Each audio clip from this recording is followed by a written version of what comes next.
Vamos a mais um capítulo que tem como título Medo e Responsabilidade. O medo é agente de males diversos que dizimam vidas e deformam caracteres, alucinando uns, neurotizando outros, gerando insegurança e timidez, ou levando a atos de violência irracional. O medo, de fato, merece nossa atenção, porque muitas vezes nos estaciona, nos estagna frente a ações que devemos tomar e diante dele, gerando situações diversas, muitas vezes irreais, faz com que permaneçamos no mesmo lugar, não só no contexto físico, mas especialmente no avanço moral que precisamos fazer. Originário do espírito enfermo, pode ser examinado como decorrência de três causas fundamentais. Então, Manuel Filomeno de Miranda vai nos falar de três possibilidades, de três causas fundamentais, né, do medo que surge na intimidade de cada um de nós. O primeiro deles, o A, conflitos herdados da existência passada, quando os atos reprováveis e criminosos desencadearam sentimentos de culpa e arrependimento, que não se consubstanciaram em ações reparadoras.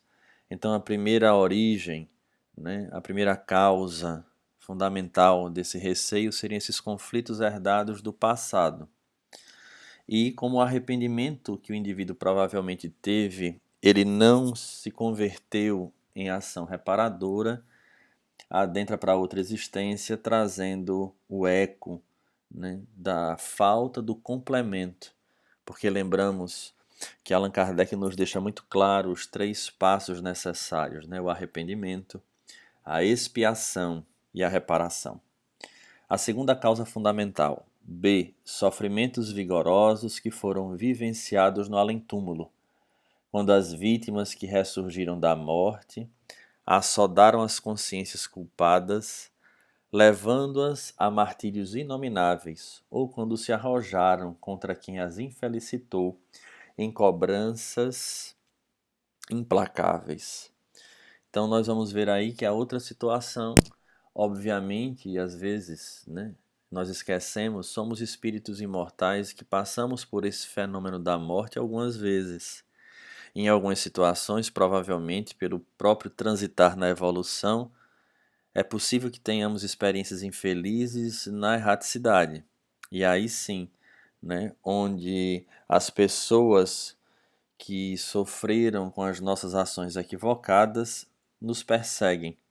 Então, perseguindo as consciências culpadas, levando-as a martírios inomináveis, ou quando se arrojaram contra quem as infelicitou, em cobranças implacáveis. De tal forma fica marcado nesse espírito e ele externa através do medo na encarnação subsequente. E o terceiro, o C, desequilíbrio da educação na infância atual, com o desrespeito dos genitores e familiares pela personalidade em formação, criando fantasmas e fomentando o temor, em virtude da indiferença pessoal no trato doméstico ou da agressividade adotada. Esse item também daria para adentrarmos em muitas situações, mas buscaremos ficar presos um pouco, limitados ao texto, para não divagarmos demais. Mas há sim uma influência muito forte na família, até mesmo nas histórias que se contam às crianças, até buscando, muitas vezes sem uma intenção negativa, fazer com que elas tenham temor de alguma coisa, até por motivos de graça, mas a gente não consegue aferir as consequências disso para esse espírito reencarnante. Em qualquer dos processos referidos, nos quais se origina o medo, este é uma reminiscência que toma corpo na mente e assoma dominador, e surge dominador, culminando por prevalecer ante qualquer decisão ou empenho de quem lhe experimenta a injunção. Então, ele passa a ser o elemento decisivo ou o modelador ou aquele que fará, né, que pesará diante de uma sentença, de uma escolha, tendo em vista a importância que ele traz para algumas pessoas. Remanescente da encarnação passada, libera os clichês arquivados do inconsciente profundo, estabelecendo alienações auto-obsessivas em mecanismo punitivo de que o ser sente necessidade como forma de minorar os efeitos danosos dos atos irresponsáveis e arbitrários praticados. É interessante. O indivíduo ele não sabe o motivo do medo, porque esse encontra-se guardado nesse inconsciente profundo, mas sente a necessidade de sofrer, de autopunir-se, gerando esse processo de auto-obsessão. No entanto, né, essa atitude em nada ela vai minorar as questões que verdadeiramente causaram esse medo. Né? Afinal de contas, repetimos, é necessário passar pela expiação e a reparação. Não é um processo autopunitivo que libertará a consciência dessa consequência. Não obstante, tal mecanismo de redenção, ou seja, esse processo de autoobsessão, esse mecanismo punitivo, em nada libera o culpado, embora o leve a dores e angústias inomináveis, porque destituído do caráter recuperador dos prejudicados ou de reparação dos delitos perpetrados. De fato, não adianta ter uma atitude de autopunição, não é essa a proposta divina, né? Não é pelo mecanismo desse sofrimento que se impõe que vai reparar os equívocos do passado. É preciso uma mudança de conduta, e aí se torna o verdadeiro desafio. Se procedente das experiências sofridas fora do corpo, quando na erraticidade inferior, as recordações pavorosas criam condicionamentos viciosos que atemorizam, fixando-as mais e, ao mesmo tempo, produzindo instabilidade em relação a quaisquer programas de ação, que se apresentam como áreas perigosas para a mente em desconcerto, impedindo o rompimento da cortina invisível que se lhe faz obstáculo. Então, quando advém dessa experiência na erraticidade inferior, onde foi perseguido ou cobrado por aqueles que um dia foi feito mal, essa condição produz essa instabilidade e todas essas tarefas, todos esses empreendimentos, elas são vistas de uma maneira deturpada, fazendo com que o indivíduo, como falávamos anteriormente, ele pare diante da ação, ele fique estagnado. E isso faz, obviamente, que impeça esse rompimento da cortina que se lhe faz obstáculo, dessa cortina invisível. E estamos falando de maneira bem objetiva. Manuel Filomeno aqui coloca de maneira bem objetiva, deixando de lado o quesito obsessão. Não da auto-obsessão, mas a obsessão em si, que é um fator que, somado ao medo que o indivíduo carrega, ele agudiza, ele piora essa situação. Nascente na vida atual, em face da família castradora e rude, é ainda o espírito endividado constrangido a recomeçar a vilegiatura evolutiva no meio social de que necessita, a fim de desenvolver os valores da submissão, da autodisciplina e da humildade, lamentavelmente transformados em medo. Mais uma vez, como gostamos muito de repetir, os capítulos anteriores, eles nos falam desse fenômeno da reencarnação, mostrando que a condição psicológica, o ambiente onde vai ser recebido esse espírito, todos esses fatores, as tendências, tudo isso são heranças. Então, até nesses casos em que esse espírito reencarna numa família castradora e rude, ele simplesmente é o herdeiro frente às escolhas que fez ontem, necessitando, obviamente, enxergar nessas situações não um castigo, mas a oportunidade de exercitar, de romper essas barreiras por eles próprios plantadas anteriormente.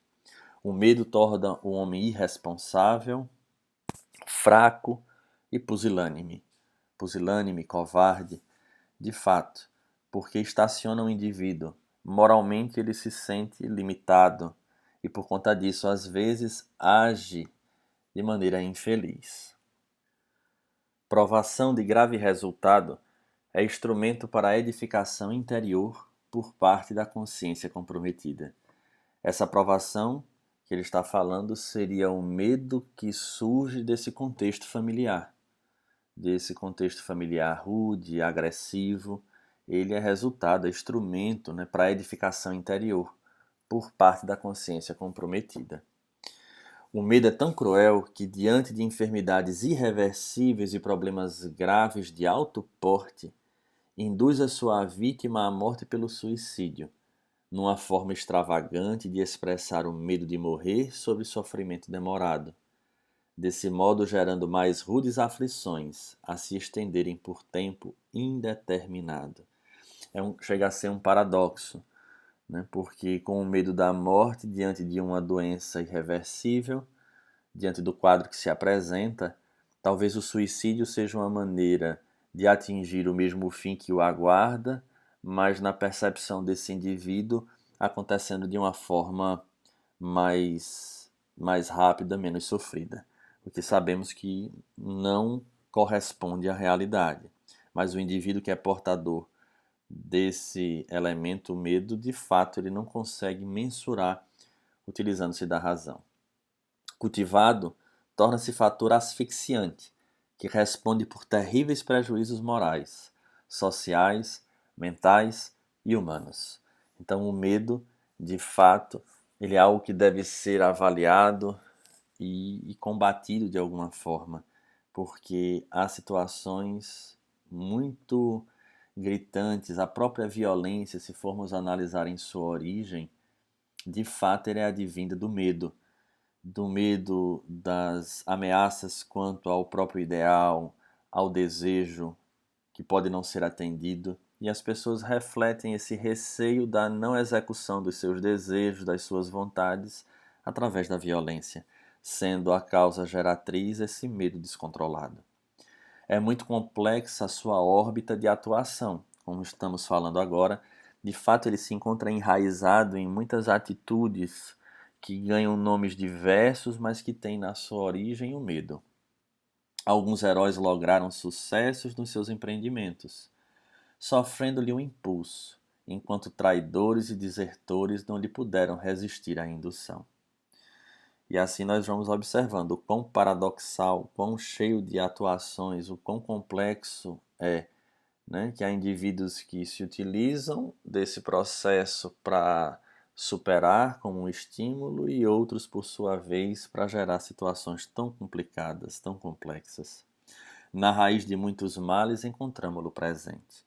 De fato, ele é a origem, como falávamos, né, em muitas situações que têm o seu próprio adjetivo, mas a origem muitas vezes está relacionada ao medo. Indispensável combatê-lo com urgência, assim seja notada sua presença mórbida. Iniciando por pequenos tentames de atividades relevantes, a vítima do medo reconstrói-se interiormente, adquirindo confiança que a encoraja a experiências mais expressivas, portanto mais difíceis. Então vejamos, pequenos tentames, pequenos trabalhos, mais uma vez o trabalho se apresentando como uma terapêutica. Pouco a pouco, vai superando, adquirindo confiança e assim, obviamente, agigantando-se frente a essa dificuldade que pode trazer por diversos motivos. Passando de imediato a assumir responsabilidade diante dos deveres e atuando com persistência, adquire segurança íntima que a leva a resgatar os seus atentados contra a consciência cósmica. Como falávamos, daqueles 3 passos trazidos por Kardec, o arrependimento, a expiação e a reparação, no momento em que ele assume essa responsabilidade diante dos deveres, que ele executa esse trabalho pouco a pouco, na balança da justiça que vige em nossa consciência, vai fazendo com que haja uma equiparação, ou, na verdade, transformando o que era equívoco naquilo que se torna feliz. Se fracassa numa empresa, não se intimida, pois compreende que o insucesso é exercício para futuros êxitos e que ninguém é tão perfeito e hábil que não experimente um que outro problema equivalente. Engraçado que nós vamos perceber que os espíritos sempre nos lembram desse fenômeno de frustração, talvez até para nos lembrar das nossas limitações, da nossa imperfeição, mostrando que somos verdadeiros aprendizes, porque quando, pela vaidade, nos colocamos numa posição que verdadeiramente nós não estamos, frente ao fracasso, frente à frustração, há indivíduos que se revoltam. E aqui ele nos mostra de maneira saudável que muitas vezes há o insucesso frente ao empreendimento, a uma empresa, a um trabalho executado. Né? Isso nada mais é do que um exercício para futuros êxitos, né? Lembrando a cada um de nós as nossas limitações.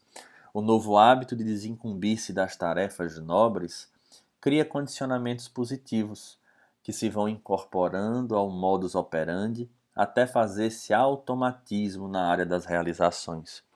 De alguma forma, nós estamos já nesse trajeto de adotar essas tarefas nobres para criar em nós esse condicionamento positivo, né? Esse hábito de desincumbir-se, ou seja, de cumprir uma incumbência, de cumprir uma missão, de cumprir um trabalho, gera em nós esse condicionamento positivo, que ele vai se incorporando naturalmente, até um dia ser algo que vai fluir sem exigir de nós grandes esforços ou grandes sacrifícios.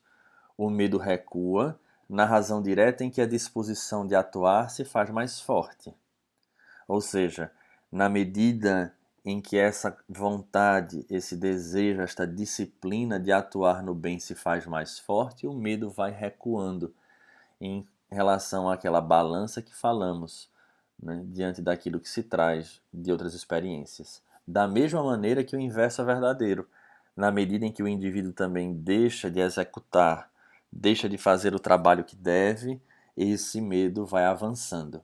Então, como sempre, o indivíduo sendo responsável pelos próprios resultados.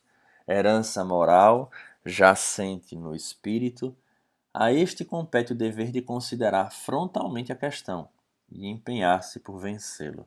Vejamos, é uma herança moral que já vem do espírito, e a este espírito compete o dever de considerar frontalmente a questão. E interessante, chamamos a atenção também disso. Considerar frontalmente a questão. Vamos ao livro dos Espíritos e lembramos: conhece-te a ti mesmo. Parar com esse mecanismo de fuga constante que nós trazemos frente às nossas limitações, porque um desses mecanismos de fugas mais presentes são os nossos desculpismos, onde encontramos a origem de tudo, e ao invés de entender a origem para anular a causa, muitas vezes utilizamos dessa desculpa para nos mantermos na condição que nos encontramos. E aí vamos observar Manuel Filomeno engrossando o caldo deste couro dos espíritos, né, que sempre nos fala desse dever de considerar frontalmente, ou seja, de avaliar de frente, de olhar-se com coragem, sem mecanismos de fuga, e a partir daí empenhar-se por vencê-lo. O instinto de conservação da vida induz, muitas vezes, o homem ao medo racional, compreensível, que assume o comportamento de cuidado, evitando a precipitação, a imprevidência. Seria o bom senso, a prudência que vamos encontrar no Evangelho, né? Sede prudentes como as serpentes, que o próprio Mestre falava. Então, esse instinto de conservação, essa lei de conservação que vamos encontrar também no Livro dos Espíritos, ele também induz o homem a ter um medo racional, mas como elemento que preserva a vida e não perdendo os limites dessa racionalidade e empurrando o indivíduo para estagnar-se. Extrapolando, porém, tal condição normal e natural, ou seja, indo além dessa condição do instinto de conservação, é gerador de vários distúrbios e conflitos que se instalam e revelam na conduta, que é o que ele vem trabalhando durante todo o texto.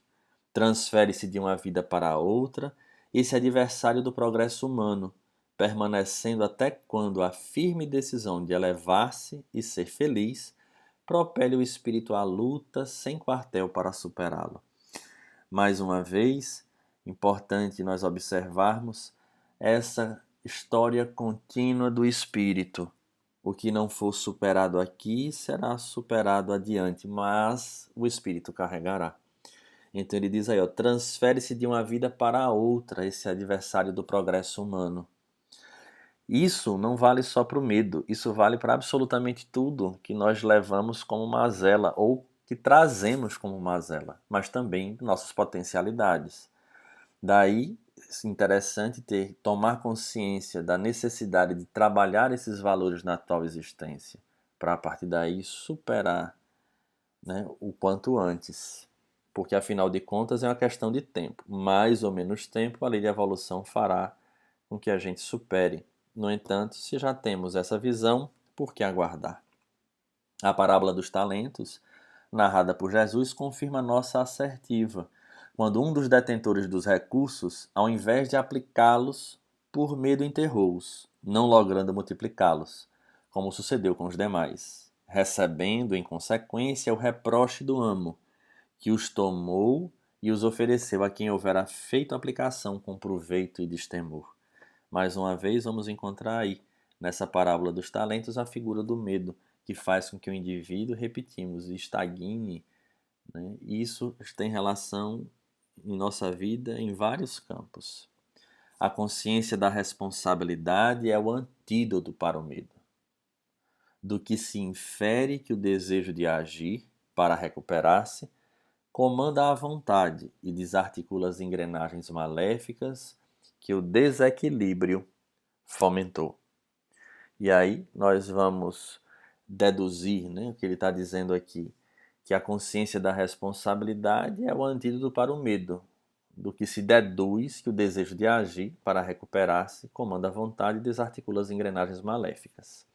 Então, de alguma forma, voltamos para a questão do autoconhecimento, dessa consciência da responsabilidade, dessa visão de futuro que nos aguarda, são elementos que devem ser trabalhados cotidianamente, o que não é fácil. O medo deve ser combatido com todos os valiosos recursos ao alcance, desde a oração à ação feliz. Então, diante desse texto, que de fato possamos estar atentos se o medo ele não se apresenta em nossas vidas com outras feições. E no fundo, estaremos na raiz do problema, na origem, o medo de agir, o medo de encarar as dificuldades, o medo das decepções, dos fracassos, das frustrações. Afinal de contas, é o desafio que temos a vencer. Caso contrário, levaremos adiante para próximas existências. Mas, se já fomos abençoados com a doutrina espírita, com esses chamados desses espíritos amigos buscando abrir os nossos olhos, que possamos aproveitá-lo da melhor forma. Até o próximo encontro.